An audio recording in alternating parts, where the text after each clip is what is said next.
Read about the building of the Mishkan, mitzvah v'yichuli truma.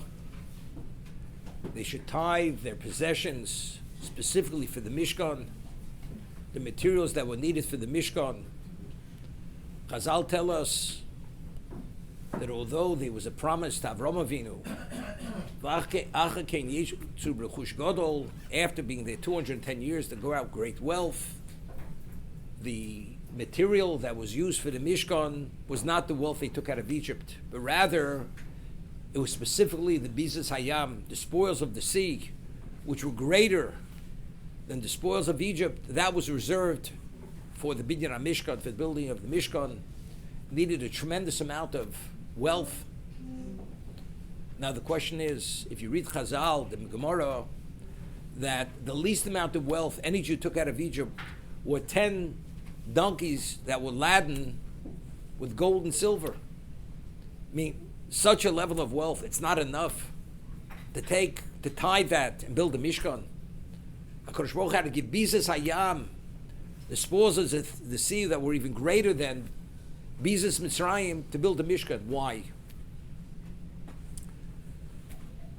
We have Rosh Chodesh, Adar, Yishenichdas, Adar, Mab, B'Simcha. HaKadosh Baruch Hu always creates a situation where he gives the refuah kodim lamako. He creates the antidote before the problem.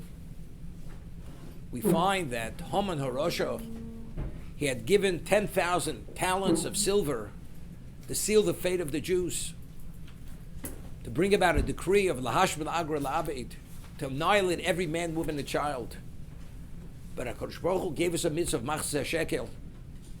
Each Jew above the age of 20 male would give a half a silver coin that was given specifically to purchase the communal offerings.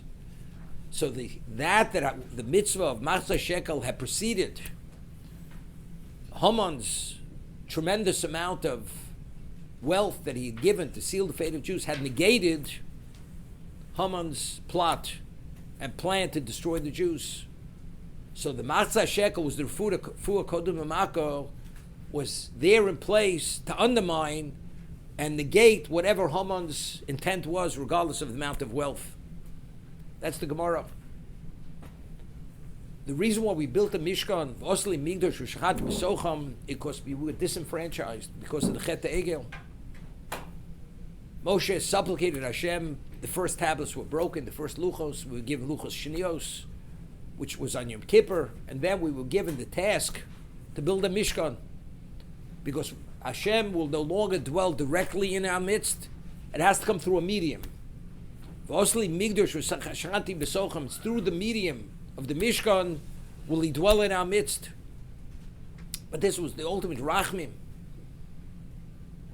V'solachti, only because Moshe supplicated, that was midas rachmim.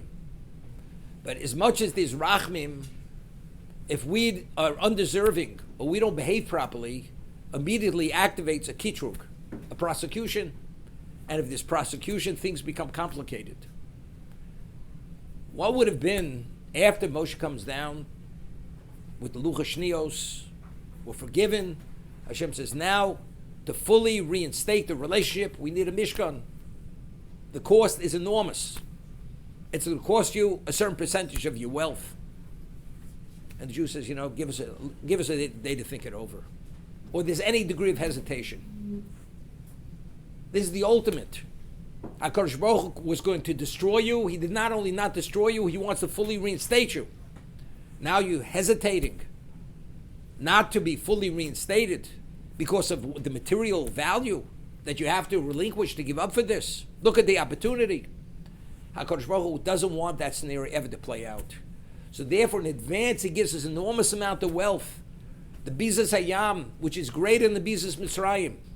That when HaKadosh Baruch Hu says, V'yichli truma, within a day, whatever was needed was brought immediately. Because HaKadosh Baruch Hu understands what the nature of a human being is, what our nature is, that there may be that moment of hesitation. HaKadosh Baruch Hu says, I don't want that hesitation. I don't have to contend with a kitrug that they'll come and start prosecuting you, and as a result of that, we can't fully be reinstated, and you can't be reestablished as initially was meant to be. Especially as the Ramban says, that all the aspects of the Mishkan are a replication of Sinai. Everything.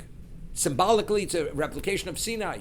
And that's what HaKadosh wanted, that the Shekhinah should come into this existence as it was at Sinai, and as it was meant to be initially by Adam Kodem Achet. And as a result of that, therefore, he gave us the Bisas Hayam to preempt this issue, and therefore there was no hesitation.